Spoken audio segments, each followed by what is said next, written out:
This is your place for all things Grand Rapids Griffins and all things Toledo Walleye. This is the Hockeytown West Podcast with your host, Brandon Cook and Nick Harrington. And welcome back to the Hockeytown West Podcast, your source of everything Toledo Walleye and Grand Rapids Griffins hockey. I am one of your hosts, Brandon. And I'm Nick. And today we are joined by Mr. Travis himself, the Toledo Insider, as we call him, the guy who's been feeding us all the information on the Walleye for this entire season because we don't live in Toledo. And this gentleman does, as you can tell by his wonderful backdrop if you're watching on YouTube here. Travis, welcome to the show for the first time, man. How you doing? I'm good. Thanks for having me. It's pretty exciting. Yeah. We are very excited. This is going to be a fun episode because obviously the Toledo Walleye have clinched a playoff spot and they've clinched their division. And who knows, they probably won't clinch the league. Let's be real. But at the same time, we can start talking playoffs for this team. Everything's in line for what could be a really exciting run. So we wanted to get you on and kind of do a little playoff preview for the fans. I know the season's not done. Regular season's not done yet, but it's time to start thinking about it. So we'll kind of go through by position here, kind of talk about what the strengths and weaknesses are of this team, and then kind of give some predictions of what we think is going to happen with the playoffs, because the matchups for the first round could be really interesting. So, but first, before we dive into all that, Travis, tell the people about yourself a little bit. So I'm from Oak Harbor, actually, a little east of Toledo. I played hockey growing up. Once I stopped playing, started really watching the game, and now a season ticket holder in Toledo. We started in the first finals run with the Walleye, so it was a hooked experience for sure. And then it started with 9 games, and then it was 18, and now it's all of them. How long have you been going to Toledo games? I remember going to the Storm games, but I was pretty little, so you're talking mid-2000s before they shut the building down to build the Huntington Center. So you got some history. Nice. Yeah, little, I guess. Just a little bit of history. It's exciting to get you on here to talk about this team because it is a really exciting team. So let's dive just straight into it here. Forwards. The forwards for this team have been known to score a lot of goals, but also play a pretty solid defensive game. So what are your thoughts on the forward group as we look at the playoffs coming up? Do you think it's the right forward group? Do you think it's a strong enough forward group? What do you see coming out of this group of forwards? It's a lot different than years past, but it's actually been pleasantly surprising. I mean, with a new coach, nobody really knew what to expect. We signed a lot of guys that can really move. They can skate well. Offensively, I mean, Brandon Hawkins is Brandon Hawkins. Trenton Bliss coming back really helped them. He's provided a lot. He's kills penalties, plays center. Mitchell Lewandowski, he's currently in Cleveland. Huge surprise, I think, to a lot of people. There's so many unknowns every year when you get a lot of new players. Brandon Cruz came from, I believe, Newfoundland. So did Oren Centazzo. And both of them guys have been pretty solid players, especially Centazzo. He's been called up a couple times, not as many games in the American League, but a solid player. He's really provided offense. That first line with most nights, it's him with Hawkins and Bliss, and you can tell they really have some chemistry together. And Alexander Doucette, I mean, super, super talented. You can see it at times. It's like he is a rookie, so some nights are maybe a little better than others, but as of late, he's been really, really starting to find it offensively. And you can see his start to try some things that maybe in November he wouldn't try. And I think it's starting to show. The goal he scored the other night went straight to the net, stick on the ice, and good things happen there. Right now, there's so many college kids coming in. Messina's been really good from Ohio State. It's a pretty good group. They don't have a lot of size in most cases, really all cases. They're a smaller group up front. They don't really have that 6'3", 6'2". It's a lot of guys around 6 foot, 5'11", but there's a lot of speed and a lot of skill. Is this forward group very similar to last year's forward group then, you'd say? Because they were pretty small on the forward side last year too. It's, yeah. Brandon noticed. it's kind of funny because we had Gordy Green, right? And he came from Newfoundland. Well, Centazzo almost replaced him on that line with Bliss and Hawkins. There's similarities, but I mean, every team, it can be so much different year to year. You can slot guys in and think that it's going to work here, and then next thing you know, they're down. But probably the biggest surprise this year was Sam Craig's sheltered role last year. I told a few people, I said, man, especially in the playoffs, I was like, can we see some more Craigs? And it was like they're sheltering him this year, new coaching staff, a little bit bigger role, and he's really popped off this year. I think he's been one of their better players, and he plays, again, all situations. Yeah, he's been a major surprise this year. I mean, we saw a little bit of his brother here in Grand Rapids last year because they were both on the team last year. We saw a little bit of him, and we didn't really know much about Sam. And then we saw him pop off this season so far. We're like, is that the same? Nope, it's not. It's his brother. Holy crap. And he's blown the doors down all season long for this team, which is crazy.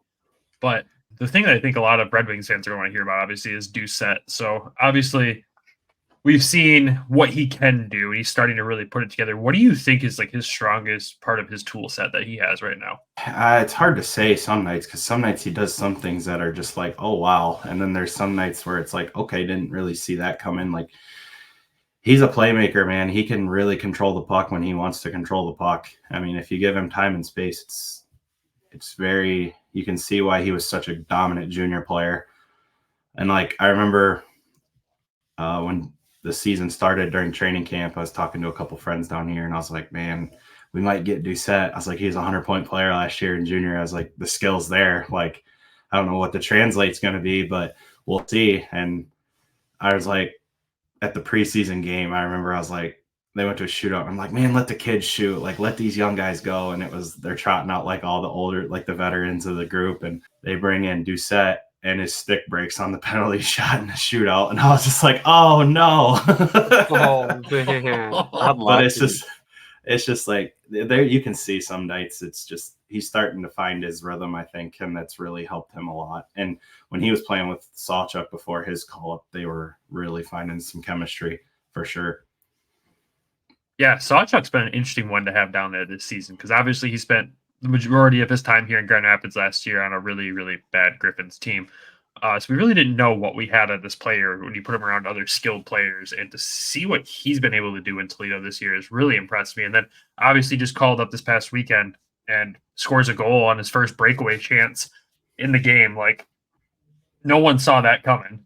And I mean, okay, we did. We've always liked the guy, but seeing what he's been able to do down there, seeing it translate to the AHL in one game, we're like, whoa, okay, maybe there is more to this player than what we thought before. Yeah, it was a different player from the first game he played until his call up. I mean, you could see the first game probably why he was at the American League level to begin with, and then was sent down just to find his craft some. And hey, boy, he really found it, and it was going for him real well. And I said to another fan last night, so that was a well-deserved call-up. I said I was just waiting. It was a matter of time, ultimately. Yeah, it's one we've been kind of begging for, especially me in particular, but that's for personal reasons for a jersey. But anyways, yeah, it's been fun to have him back, and I'm sure he'll be back in Toledo once the injury train in Grand Rapids and Detroit finally slows down here. But Nick, did you have something you wanted to add? Do you see, so with Riley and Doucette, like they were wings picks basically, or signings. And so with these guys, do you see them like getting that development in Toledo and being more translating over to like next year? Do you think these guys will make it to the A, or do you think they're just going to stay down with you guys in Toledo? I would be shocked if Sawchuk, Doucette, Bliss even are in the ECHL next year, at least in Toledo. I think their game can translate. Now, obviously, probably won't. You're not going to throw them into the fire first line Grand Rapids. It would be probably like a fourth line to begin with. You know, you got to ease your way in. You don't want to throw kids into the fire. Yeah, they're playing professional minutes, but it's a jump. I mean, to go professional league and move up, it's a jump. And it's just been really fun to watch the kids this year, the Detroit kids, the Grand Rapids kids learn the professional game, and it's starting to translate for them. So I could see a world where all three of them are not here next year.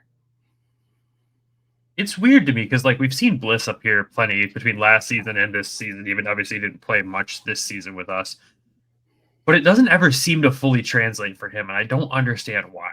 Like he's gotten an assist, I believe, this year or two with Grand Rapids, but nothing like what he's doing in Toledo, where 63 points in 58 games. I just don't understand why it doesn't translate much for him. But Riley comes in and boom, first game goal. Like, okay, awesome. I just don't understand it. Yeah, it's hard to say. I mean, sometimes the puck just finds guys, and for some reason it found Sawchuk. And if you're doing things the right way, it's gonna find you at some point. I think it's just sticking with it. Yeah, that's fair. So let's move on to probably what the most controversial topic of Toledo is. It's the defense. It's when you look at the fan base and kind of what they talk about is the biggest weak point for this team. It's defense. What are you seeing defensively that this team is lacking? Well, I'm going to start with this. The beginning of the year in the Hooked series, they talked about being a fast team, defensemen jumping up into the play, and they like to jump up into the play, and that can be their Achilles heel ultimately, especially early in the year. You got forwards playing defense in a 2-on-1, like not exactly a recipe for success. And they had the month long where they didn't lose in regulation, and then teams kind of figured it out and we're starting to give them fits. And then the scheme was the same, and it's really started to turn around as of late. I mean, the attention to detail has just been massive. I mean, I think it's 8 in a row now with 2 goals or less against. It's just a testament to just improved defensive play. And I think a lot of it's just finding the right pairs together. Graves has been a huge addition. You could say it last night. Just he's a bigger body, one of their bigger bodies on the D, and he's not afraid to box guys out. But some nights they'll have collapses like some teams do, and it is what it is. I guess you got to make up for it somewhere. But all in all, I think as the year's gone on, they've really started to commit to playing better defense, and you're starting to see it again in the last 10 games or so. Ever since they lost the game to South Carolina with 5 seconds left, it was just like, okay, we got to flip a switch and start playing some defense here. And it's getting better. I mean, obviously it's not perfect, nor is it ever perfect. Otherwise you wouldn't be giving up any goals in a game, but it's definitely getting better. Which is good to see, because I think one of the things that we griped about for the first half of the season was there was no adjustments. There was never adjustments being made by the coaching staff, by the players, anyone. It was the same story every game, no matter how bad they were getting beat or how much they were winning. We saw the same disaster happening in front of us, because there was an ugly stretch of hockey for this team there for a while where we all kind of started wondering, are playoffs going to happen? Like, they came out to this commanding lead in the division and then started to tank. But like you said, 8 wins in a row right now, looking like the Walleye team that we all know and believe that are capable of making a deep run, hopefully. But that is interesting. Nick, what did you have to add there? Like, what's besides attention to defense, like what's been the other biggest adjustment in these last 8 games that they've been able to do to keep this winning streak on? They're just keeping guys to the outside more. It's just not letting guys into the house and kind of just protecting that house better, picking up sticks outside of some weird ones that occasionally will go in, but those are kind of unpreventable. That's part of playing the sport. But I think just ultimately knowing their assignments better, picking up their assignments better, and just communication, knowing where you're supposed to be and being in that spot, or communicating at a good enough level to where if you're not there, somebody can get there. So you think the team's gelling a lot better now too, though? I would say so. I think, you look at that rough patch through the middle of the year and versus where they're at now, it's a confidence thing too. Once you start winning games, everything starts to click a little bit better. And it started to show defensively. And the goaltenders, if you look at their stats in the last 10 games, 5 each, like 5 for their last 5 each, you're starting to see over 900 save percentages versus 880, 885. Yeah, like we're used to those 900s. Yeah. Last year with Latham and Akosa. Yeah. I want to touch on one thing with you. So Jacob Graves, I'm looking at his stats right now. 53 games played. He's got 2 goals. He's got 12 assists, 14 points, but he's a -8. He leads the team in a negative for the defenseman side. Most of those stats came from Atlanta, though, buddy. Oh, is it? Okay. He does that's have not a goal with Toledo, so he does have one goal with Toledo. If you click on his name, it shows you his full stats for Toledo. I'm just on the Toledo stats. Oh. Yeah. Oh. There you go. I see it now. Okay. Plus Never 4 mind. Toledo. Disregard. Well, okay, or we can go into that because like some people will see this and be like, "Why are you calling this guy out?" So that there's I the will answer. say, he has added some stability to that defense that they needed.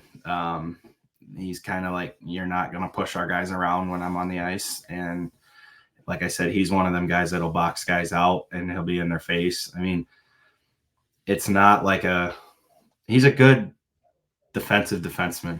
You know, we have enough offensive defensemen on this team, and they needed a defensive defenseman. And I think he's the perfect fit for what they're trying to do. Yeah, I mean, it looks like this system's more built for him too. I mean, looking at his Toledo stats, 1 goal, 2 assists, 3 points, and then he's a +4. So I mean, that's a huge swing from what when he was in Atlanta. And it may be just, I would say, yeah, and it could be too. He's just not asked to do maybe as much, especially in the offensive end, because we have guys that can carry the play out of the defensive side of the puck. And like I said, they really needed a guy that was kind of stay at home, box out, stay in your face, tight checking type of player. And that's what he's provided them. That's good. Yeah, I like that. We should point it out for Toledo fans, barring disaster in Grand Rapids in the playoffs, which we hope does not happen. Antetokounmpo did get his 5 games in, so he is eligible for playoffs in Toledo if something crazy happened. But it's just something to keep back in mind. Because last year was wild, because obviously Grand Rapids didn't make it. All of a sudden, you guys got, 7, 8 guys from Grand Rapids back all of a sudden? And Dan Watson had a difficult decision to make there. Yeah, and like I've told you guys, the one guy I really miss is Seth Barton. Yeah. He was so good in the playoffs last year for Toledo. Yeah, we liked him too. It's unfortunate. Before we jump into goalie talk, we got to make sure we throw it over to DraftKings real quick. So, Nick, go read the ad.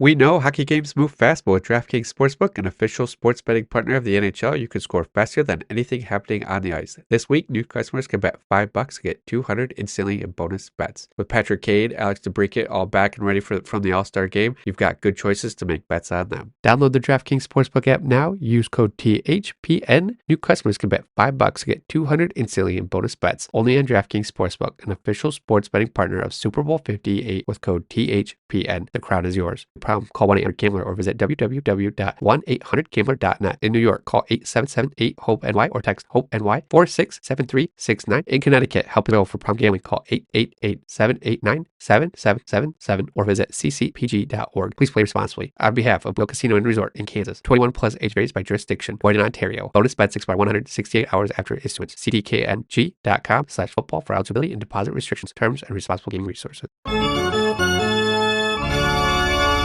Now let's move over to goaltending, because we talked about it briefly there for a second. But John Lethemon, Jan Bednar this year. Obviously, Lethemon's been the mainstay in Toledo now for a hot minute between last season and this season. And then Bednar comes in, rookie goaltender, and seems to be playing pretty well. And someone that I think gets lost in the shuffle of Detroit goaltending prospects. Not that I think the NHL is his ceiling, but I think a 1A situation in the AHL with potential call-ups down the road is something that could be on the table for him in 4, 5, 6 years, let's say. But what have you seen from the goaltending this year? Because we saw it super good, super shaky, and now it looks to be right back to being good again. I think a lot of it is defensively playing more sound in front of them. You know what I mean? It's the beginning of the year, it was okay. Then it kind of hit the tank for a while. And like you said, it's come back up. And if you look at the last 5 games for each of them, Bednar is a .915 save percentage, Lethemon's a .932. So you're starting to see similar statistics to what they had last year when they had Kosa and Lethemon playing. And I think it's just, when your defense is playing well, your goaltenders don't have as much pressure on them, as much high danger chances on them, and they're benefiting from it. And they're starting to play at the form that they're capable of playing at when the play in front of you is maybe a little bit better than what they were getting at one point in the season. Yeah, and one thing I noticed that I liked a lot too, we talked about it off to the side a few times. Bednar had a really bad game against, I don't remember who that was. Maine. Maine.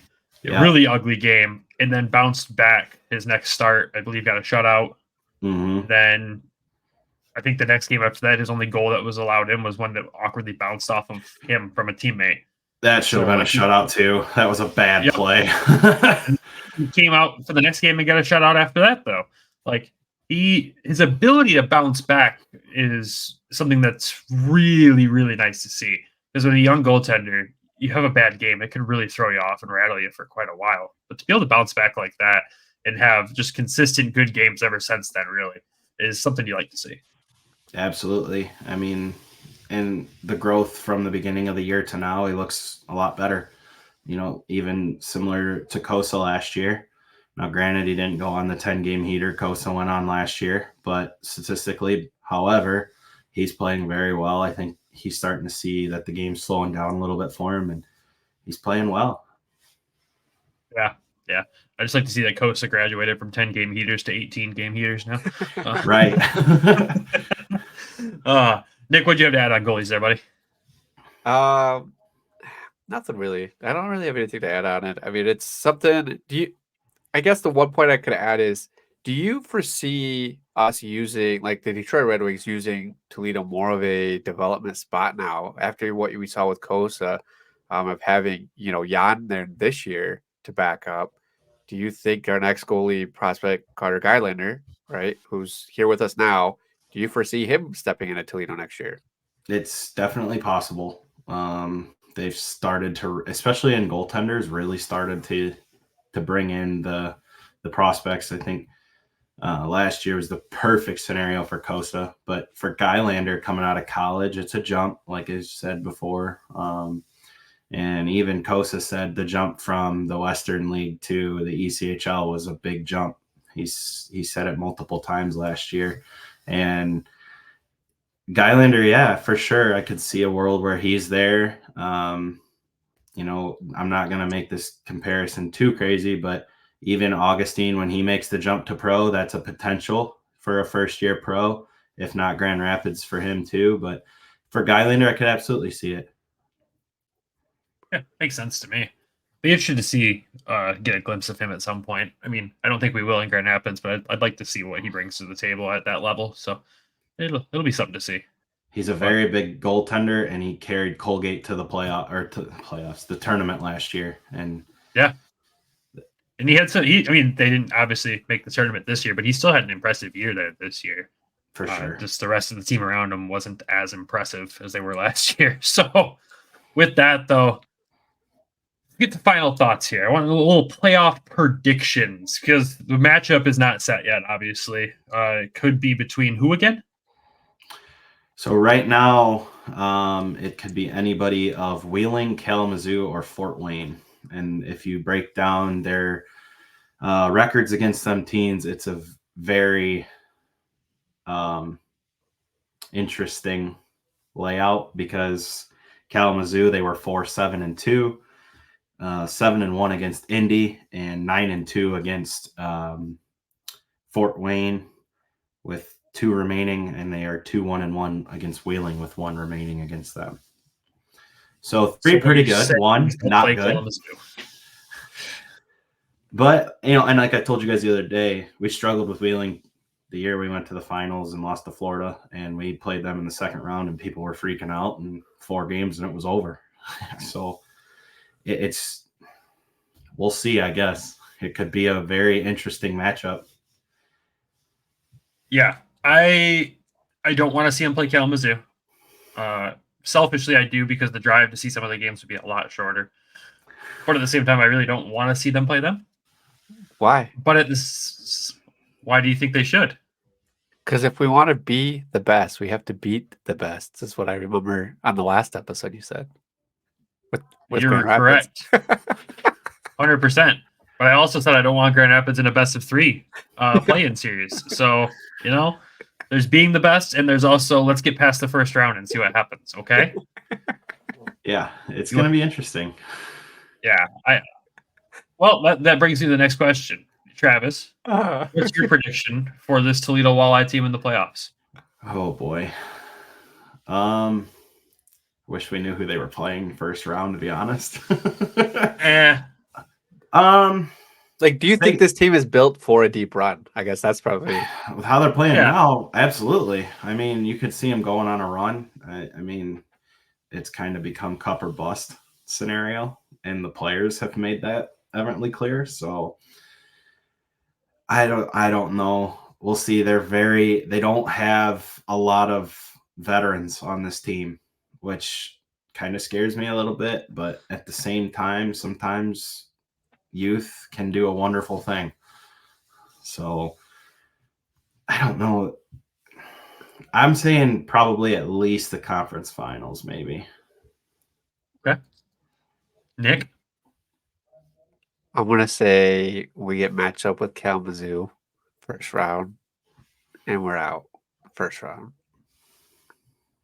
Going based off of Pat Mikish's record in the first round of the playoffs.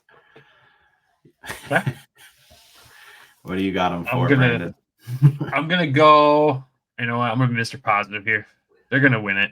They're going to freaking do it. The whole thing. They're going to win the whole damn thing. And here's why I can say that, is that, yes, it does lack veterans. Yes, it's an extremely young team. But there's some magic around this team. And there's one magical player in Brandon Hawkins. And I think if there's someone that's going to carry them through the playoffs, it's obviously going to be him. We know he's going to score a lot of goals. But seeing the defensive turnaround is the really one thing that, like, midway through the season, I'm like, there's the first round exit guaranteed because of how poor they play defensively. Seeing that turn around against still good teams, I wish there was one more game against Kalamazoo between now and the end of the regular season just to kind of really feel out where they are now.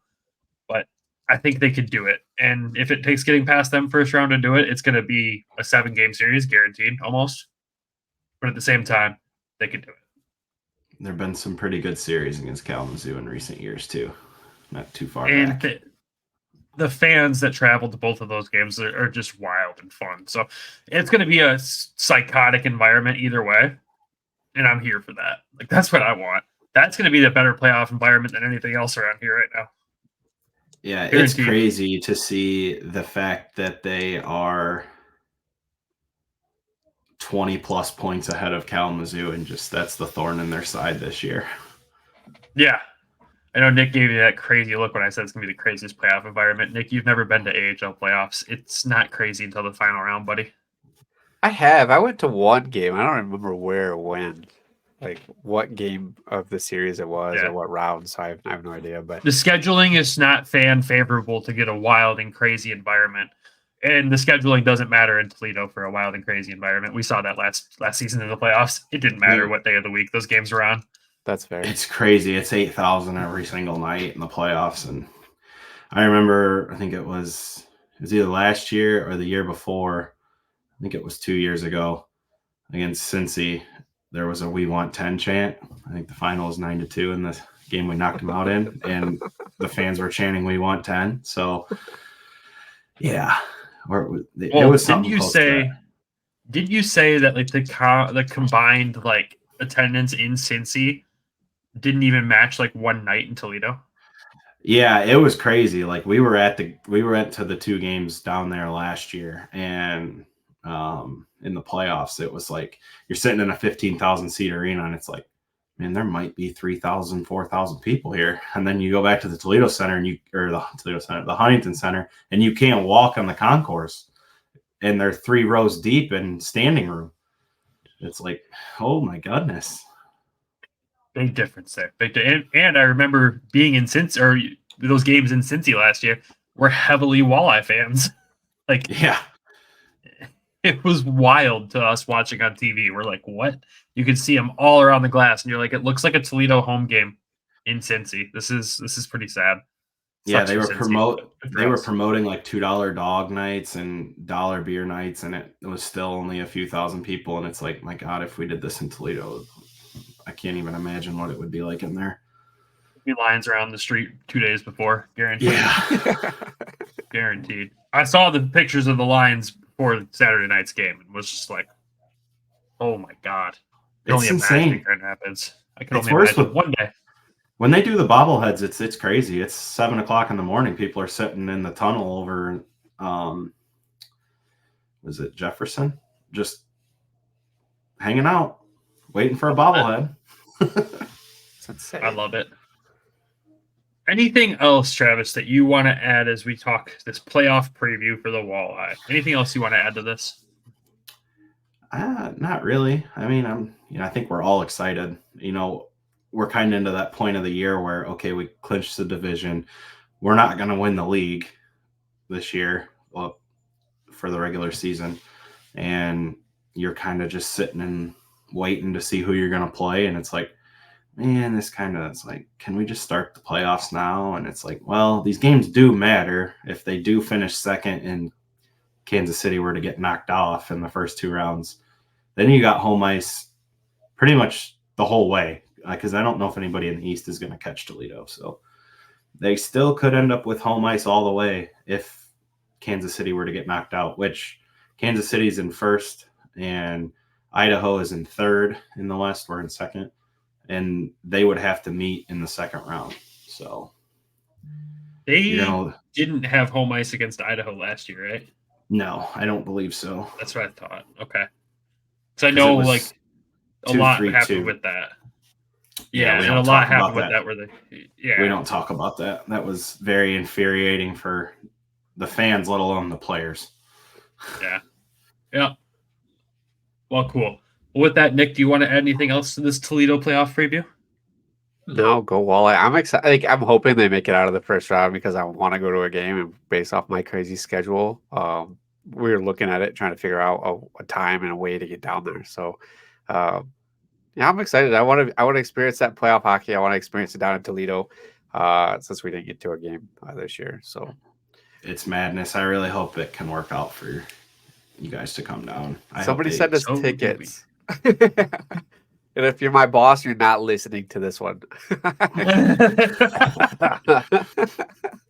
Nick is off that day. He's coming to Toledo. Effective because we said so. I'm going to be sick that day. I like it. All right. Well, since we have nothing else to add, thank you, Travis, for jumping onto this one. We'll definitely have you on more of these Toledo-focused episodes here in the future. But before we end this, tell the people where they can find you on Twitter and everything so they can keep up with the Toledo Walleye with whatever you happen to share on there. Pretty much just on Twitter is what you see here at Trev1481. That's where I do mostly all the Toledo stuff. I love it. People find him at a game, say hello, talk hockey with him. If you want stickers, I'll have stickers. Yes, he's got our Hockeytown West podcast stickers. We got to get some Toledo colored ones made. We might have to put that order in at some point in time. But anyways, thank you again, Travis. We appreciate it, man. And as we end this episode, make sure everyone goes to everythinghockey.com. Use code WEST, save 10% off your order. Shout out to DraftKings, fantastic sponsor. Make sure you're using code THPN when you're betting there. Thank you to the Hockey Podcast Network. Thank you to Nick. Thank you to Travis. Everybody, have a great week. We will talk to y'all later. Go Walleye. Love you. Bye.